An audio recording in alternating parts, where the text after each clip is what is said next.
Hi friends, అందరికీ నమస్కారం అండి. నా ఛానల్ మీకు నచ్చినట్లయితే తప్పకుండా సబ్స్క్రైబ్ చేసి లైక్ చేసి షేర్ చేస్తారని ఆశిస్తున్నానండి. నిన్న అంటే సండే మా మేనకోడళ్ళు వచ్చారండి.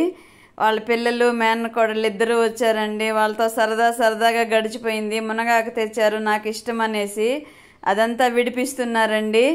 మా అమ్మాయిని అంటే మనవరాలని వీడియో తీయమంటే తీశారు. అది చూడండి ఎలా ఆకాకు శుభ్రంగా విడిపిస్తున్నారు. చూడండి, వీళ్ళు ఇద్దరండి మా మేనకోడళ్ళు. చిన్నప్పటి నుంచి నా దగ్గరే పెరిగారు. వీళ్ళు అలా అలవాటు అయిపోయింది వీళ్ళకి ఇంట్లో వచ్చి ఉండడము. సంవత్సరానికి ఒకసారి 2 సార్లు అయినా వచ్చి వెళ్తూ ఉంటారండి. వచ్చి ఒక్క రోజు ఉండడమే కష్టం అయిపోతుంది. పిల్లల చదువులు అవి ఇవన్నీ వెళ్ళిపోతూ ఉంటారు. నిన్నైతే చాలా సరదాగా గడిచిపోయిందండి. నిన్న అసలు టైం ఎలా గడుస్తుందో తెలియలే. ఎంతసేపు ఇంట్లో ఇద్దరము ఉండేవాళ్ళం కదా. వీళ్ళు వచ్చేసరికి పిల్లలు వచ్చి ఉన్నారు, కానీ వాళ్ళైతే వాళ్ళ అమ్మమ్మ వాళ్ళ ఇంటికి వెళ్ళిపోయారు. వచ్చి ఉన్నారు కానీ సందడి లేకుండా సైలెంట్గా ఉన్న వీళ్ళతో సరదాగా గడిచిపోయిందండి నిన్న. అయితే ఈరోజు సోమవారము బొరుగులు ఉప్మా చేశానండి.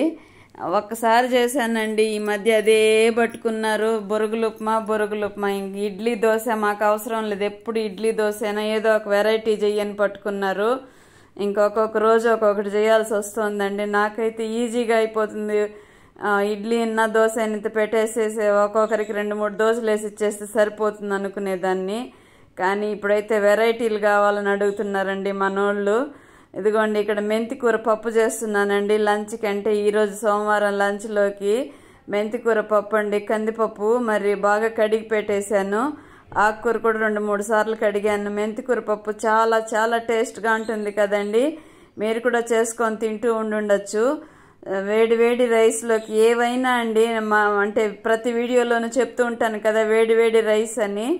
ఏ కూరలైనా టేస్ట్ తెలియాలి అంటే వేడి రైస్లోకే తెలుస్తుందండి. ఏదైనా టేస్ట్ కానీ లేదా ఆ కూరలు ఎలా కలుపుకునే విధానం అంతా కూడా రైస్ వేడిగా ఉండేటప్పుడు ఎక్కువ పీల్చదు కదా, ఆ టేస్ట్ వేరుగా ఉంటుందంటే. అంటే చల్లబడితే బాగోదని కాదు నేను చెప్పేది. వేడి రైస్లోకి కూరల టేస్ట్లు బాగా తెలుస్తాయండి. ఇక్కడైతే టమోటాలు 2 మీడియం సైజు టమోటాలు 2 వేసాను. కొద్దిగా చింతపండు, కొద్దిగా పసుపు అండి. ఇంకేమైనా ఇందులో లాస్ట్లో ఉడకబెట్టేసి పోపు పెట్టేస్తాను. చింతపండు అయితే ఆకుకూరకు పైన పెట్టుకోవాలని చెప్తూ ఉంటాను కదా నేను. ముందుగా చింతపండు వేసేస్తే పప్పు ఉడకదండి. అంటే మీకు తెలియదని కాదు, తెలియని వాళ్ళు, కొత్త పిల్లలు ఎవరైనా ఉంటారు కదా వంట నేర్చుకునే వాళ్ళు, ఒకవేళ నా ఛానల్ చూస్తున్నట్లయితే వాళ్ళకి తెలుస్తుంది కదా అని చెప్తున్నాను, ఏమనుకోకండి. ఇదిగోండి, బియ్యం అయితే కడిగి పెట్టేసాను, నానబెట్టాను ఒక 1/2 అవరు. 2 కుక్కర్లు పెట్టేశానండి. చకచక అయిపోతుందిలే అనేసి. కొద్దిగా నిన్నంతా వాళ్ళతో కూర్చొని గడిపాను కదండి. కొంచెం రెస్ట్లెస్గా ఉంటే బాడీ కొద్దిసేపు పడుకునేసాను. ఇదిగోండి, పెరుగు ప్యాకెట్ అమూల్ మస్తీ అంటండి. అమూల్ వాళ్ళది తెచ్చారు మా ఆయన. అదైతే కట్ చేసి ఇంకా బాక్స్లో పోసి పెట్టాలంటే, డబ్బాలో పోసి పెడితే స్టీల్ డబ్బాలో పొలవకుండా ఉంటుంది కదా. ఇంకా అలా కట్ చేసి పోద్దామని బయట తీసి పెట్టానండి. ఇక్కడ చిక్కుడుకాయలు కొద్దిగా ఉంటే, బెండకాయలు అవన్నీ కూరగాయలు ఉన్నాయి కానీ కోసి కట్ చేసే ఓపిక లేక ఇంకా చిక్కుడుకాయలు కొద్దిగా అంటే ఫ్రై చేసేస్తున్నాను. ఆకుకూర పప్పు దీనికి కాంబినేషన్ చిక్కుడుకాయ ఫ్రై బాగుంటుందండి.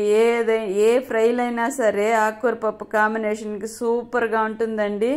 పప్పు అయితే మెదిపేశాను. అందులో జీలకర్ర, ఆవాలు, ఆయిల్ కొద్దిగా వేసి ఆవాలు జీలకర్ర వేసానండి. ఇంగు మర్చిపోయాను, ఇప్పుడు గుర్తొస్తుంది. అదేంటి వాయిస్ ఓవర్ ఇస్తా అంటే ఇంగు వేయలేదేమని. పోన్లేండి, అయినా సరే టేస్ట్గా ఉంటుందండి మెంతాకు పప్పు. మా అమ్మ చేసేవాళ్ళు, నేను చేయడం ఏంటి. మా అమ్మ చేస్తే ఎంత పెద్ద గిన్నెడు కూర చేసినా కానీ ఒక పూటకి తినేసేవాళ్ళం అందరం. రసము పెరుగు కూడా వాడేవాళ్ళు కాదు. మా అన్న వాళ్ళు పప్పు వేసుకొని తినేసేవాళ్ళు. అంత టేస్ట్గా వండుతారండి మా అమ్మ కూరలు అయితే. ఎక్కడున్నారో ఏమో కానీ ఆమె చనిపోయి కూడా 20 ఏళ్ళు అయిపోతుంది. ఆమె చనిపోయినా కానీ ఆమె చేసిన వంటలు మాత్రం ఈరోజు కూడా మనం అనుకుంటున్నాము. ఆమె ఎక్కడున్నా సంతోషంగా ఉండాలండి. చాలా ఓపికగా మాకు పాలన ఇచ్చేవాళ్ళు. చిన్నప్పుడైతే అన్నీ నేర్పించేవాళ్ళండి. కాకపోతే వయసు రీత్యా ఆమె కొంచెం ఆరోగ్యపరంగా ఇబ్బందులు వచ్చి చనిపోయినారు. పప్పు రెడీ అయిపోయిందండి. పోపు పెట్టేశాను కదా, వేరే గిన్నెలోకి తీసేసాను. ఈ చిక్కుడుకాయలు కూడా ఫ్రై తయారైపోయిందండి. ఇందులో వేరుశనగకాయల పొడి, కొద్దిగా కారం వేసాను. నచ్చితే ఒక లైక్